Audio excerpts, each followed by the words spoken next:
चांद का वदा। एक छोटे से गांव में एक नन्ही सी बच्ची मायरा रहती थी। वो अपने घर की खिड़की से रात को चांद को देखा करती थी। चांद इसका सबसे अच्छा दोस्त था। वो इससे अपने दिन भर के खेलों और बातों के बारे में बताती और ऐसा लगता जैसे चांद मुस्कुराते हुए इसकी बात सुन रहा है। एक रात मायरा ने देखा कि चांद पहले से कहीं ज्यादा उदास और मध्यम नजर आ रहा है। इस पर मामूल की चमक दमक नहीं थी। ए मेरे चांद दोस्त, तुम्हें क्या हुआ? तुम इतना उदास क्यों हो? मायरा ने पूछा। चांद ने एक हल्की सी आह भरी और बोला, ए मायरा, मैं बहुत तन्हा महसूस कर रहा हूं। सारा दिन मैं सोता रहता हूं और रात को जब जागता हूं तो सब सोए होते हैं। कोई भी मुझे देखना और मेरे साथ खेलना नहीं चाहता। ये सुनकर मायरा का दिल भर आया। इसने फौरन फैसला किया कि वो अपने दोस्त की मदद करेगी। अगली सुबह मायरा ने गांव के तमाम बच्चों को जमा किया, अली, सारा, जैन और हिना। इसने उन्हें चांद की उदासी की कहानी सुनाई। हमारा दोस्त उदास है, हमें इसके लिए कुछ करना चाहिए, मायरा ने कहा। सब बच्चे सोच में पड़ गए। आखिरकार जैन ने एक जबरदस्त ख्याल पेश किया। क्यों ना हम चांद के लिए एक पार्टी करें? एक ऐसी रात जब हम सब जागें और उसके साथ खेलें, गाएं और नाचें। सब ने खुशी से इस ख्याल को कबूल कर लिया। फैसला हुआ कि अगली पूरी चांदनी रात को ये पार्टी होगी। तमाम बच्चे अपने अपने घरों में मसरूफ हो गए। वो अपने अपने तरीके से तैयारियां करने लगे। अली ने अपनी बांसुरी से एक खूबसूरत धन बनाई। सारा ने अपनी दादी अम्मा से एक पुरानी कहानी याद की जो चांद के बारे में थी।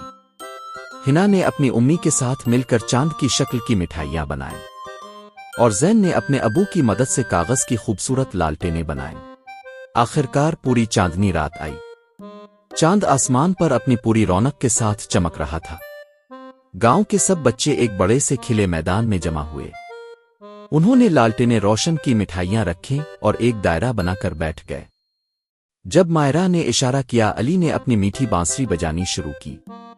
सारा ने चांद की दिलचस्प कहानी सुनाई। फिर सब बच्चे मिलकर चांद के लिए गाने गाने लगे।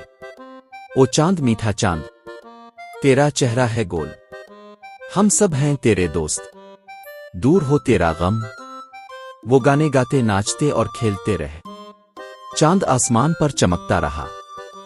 ऐसा लग रहा था जैसे इसकी रोशनी पहले से कहीं ज्यादा तेज और खुशी से भरपूर हो गई हो। इसकी रोशनी में एक मुस्कुराहट सी झलक रही थी।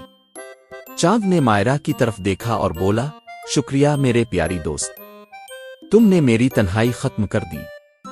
आज पहली बार मुझे ऐसा लगा कि मेरे भी इतने सारे दोस्त हैं। मायरा ने मुस्कुराते हुए जवाब दिया, हमेशा याद रखना चांद दोस्त, जब भी तुम खुद को तन्हा महसूस करो, नीचे जमीन की तरफ देखना।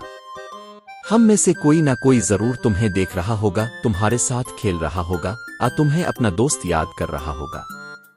तुम कभी तन्हा नहीं हो।